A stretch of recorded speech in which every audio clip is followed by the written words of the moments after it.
인사하는 모습이 너무 처절했어요. 저는 그 장면이 가장 비극적이라고 생각이 들었거든요. 저 네, 장면이. 이 장면이에요.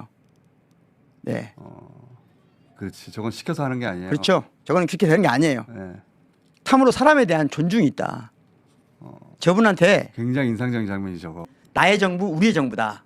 문제는 이게 모두의 정부가 되는 것이 우리의 성공이다. 서민을 대상으로 한 정치가 아니에요. 아니에요. 본인이 서민이어서 서민 하는 정치예요. 정치예요. 예전에 제가 그 생각이 나네. 문재인 대통령 취임하고 나서 퇴임까지 5년 동안 제가 딱 한 번 전화를 받았어요. 어허. 사실은 지금 처음 밝히는 건데 아하. 딱 한 번 문재인 대통령 쪽으로부터 직접 전화 안 하지. 그렇지. 예. 전화를 받아가지고 딱 한 번 제 의견을 전한 적이 있어요. 어허.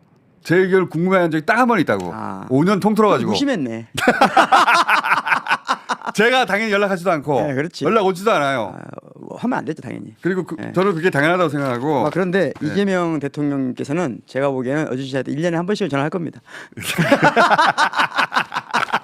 자, 그래서 그렇게 전화 기다리지 않는 사람들이 그렇지. 그 경험에 기반해서 이재명 정치의 특징, 그렇죠. 네, 을 얘기해 보자는 이거 필요하죠. 그렇죠.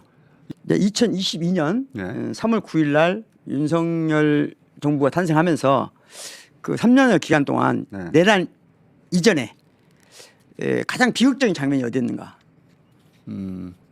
어떻게? 그러니까 어준 씨에게 가장 비극적인 장면 윤석열 정부 하에서 저는 그 수해 났을 때 쪼그려 앉아가지고 그 두 모녀가 네, 수장됐는데 그렇지. 구경꾼처럼 앉아가지고 그걸 또 자기들 포스터로 그렇지. 썼어요.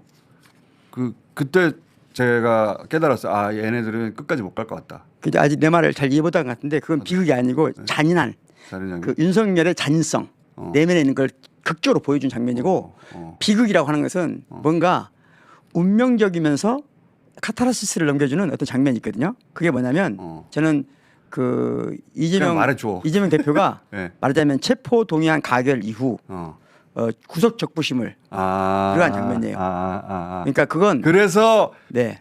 그 구속 적부심 실질심사 받고 걸어 나오는 장면 걸어 나올 때 그 장면. 나는 어떤 장면이냐면 그 경비원에게 인사한 장면 있잖아요. 아, 맞아요. 그 인상적이었어, 굉장히. 저는 그게 가장 극단적인 상황 그리고 그 극강의 어떤 그 긴장 상황이 막 풀려난 상황에서 사람은 해체되거든요. 그러면 그때 본 모습이 드러난단 말이에요. 나 같은 사람 좋아서 웃겠지. 활짝 뛰어서 뛰어서 사람아. 나왔겠지, 신나서. 근데 그때 이재명 대표가 그 같이 경비를 보고 있는 또는 무슨 경찰인가 그분에게 인사하는 모습이 너무 처절했어요. 저는 그 장면이 가장 비극적이라고 생각이 들었거든요. 저 네, 장면이. 이 장면이에요. 네, 그렇지. 저건 시켜서 하는 게 아니에요. 그렇죠. 저거는 그렇게 되는 게 아니에요. 네. 참으로 사람에 대한 존중이 있다. 저분한테 굉장히 인상적인 장면이 저거. 네, 그래서 약간 저게 이제 무서운 장면이기도 하고 굉장히 저한테는 비극적인 장면인데 이번에 대선 기간 중에 당시 대표가 후보가 김대중 대통령만큼 죽을 거리를 4번 넘겼다. 그런 비유가 있고 했어요. 저는 이제 처음에는 그 비유가 좀 맞나 하는 생각이 들었는데 왜냐하면 김대중 대통령의 죽음은 5.18과 연관돼 있거든요. 그래서 함부로 비유할 문제가 아니란 말이에요. 맞아요. 아무리 그리고 네. 물리적으로 그렇죠. 배에다 싣고 수장시키기 지점까지 진짜 갔거든요. 예, 예. 네. 그게 비교돼서는 함부로 되게 상황은 아니에요. 미군 비행기가 날아와서 살린 거거든요, 그때. 예. 그다음에 이제 호남에 와서 유세를 하시던 정청래 의원. 정청래 의원이 그 얘기를 많이 했어요. 예, 예. 그런데 그때 호남 사람, 전라도 사람 중에 누구도 그 문제에 대해서 의의를 제기하지 않았어요. 단 한 사람도. DJ하고 비교한다는 건 어마어마한 거거든요. 어마어마한 얘기인데 예. 특히 5.18과 연관돼 있고 그런데 단 한 사람도 의의를 제기하지 않았어요. 저는 그게 지금 이재명 정부의 사람들이 거는 어마어마한 무게감이라고 생각해요. 기대고. 근데 그건 웬만하면은 그건 아니지라고 말이. 그렇죠. 근데 내가 한 지지하는 사람이라 하더라도 그건 그렇죠. 아니지라고 태어나기 말하는데 쉽다는데 단 한 사람도 그렇게 말하지 그 않았다. 문제에 대해서 의의를 제기하지 않았다는 것은 저는 지금 이재명 대통령께 대한민국 국민이 기대하는 바가 그만큼 굉장히 막중하다고 생각해요. 지난 6개월을 겪으면서 내일이 됐단 말이지 이게. 그렇죠.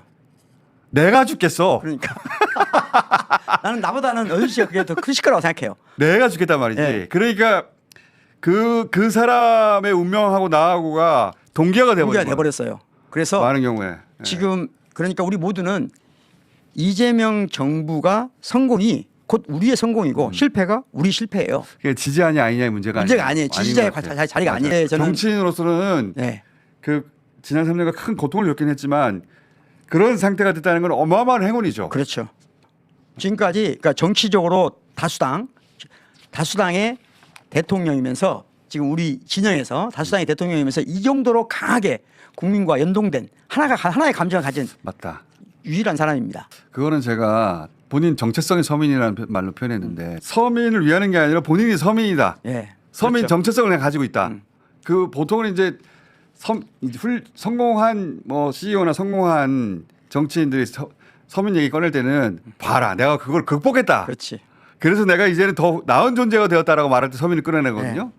그러니까 이한 말은 아니에요. 그러니까 소설에서도 네. 계몽적 영웅 서사를 만드는 성장기 소설 있잖아요. 그렇지. 어릴 때 고통을 겪고 와서 나중에 네. 성공한 거 이게 지긋지긋하거든요. 그러니까. 그런 이야기는 이미 끝났는데 서민을 극복할 대상으로 보는 거군요. 그렇죠. 거기서는. 그런데 이재명 대통령은 그런 정치인이 아니에요. 거길 떠난 적이 없어요. 네, 한 번도 어. 떠난 적이 없어서 지금도 가장 제가 생각하기에 이건 첫 번째는 나의 정부, 우리의 정부다. 문제는 이게 모두의 정부가 되는 것이 우리의 성공이다. 방금 그 사이에 속보가 하나 올라왔네요. 음. 대통령실에서 일주일간 국민들로부터 장차관 공공기관장 인사 추천을 받기로 했답니다. 아하. 아이디어로 좋네요. 이재명 정부다운 네. 일상이에요. 그리고 이제 이재명 대통령의 가장 큰 첫 번째는 약자를 위한 정치가 아니에요. 약자의 정치지. 그게 가장 큰 차이예요. 네. 서민을 대상으로 한 정치가 아니에요. 아니에요. 본인이 서민이어서 서민 하는 정치예요. 정치예요. 그렇죠. 그게 근본적인 차이가 있다고 내가 첫 시간에 얘기했는데 네. 그 얘기는 앞으로 반복해서 할게요. 그게 가장 중요한 말이거든요. 그게 가장 중요한 거예요. 네. 본인의 이재명의 정체성은 서민이에요. 그러니까 우리를 위한 정부가 아니고 우리의 정부라는 거예요. 자, 다른 말로 하면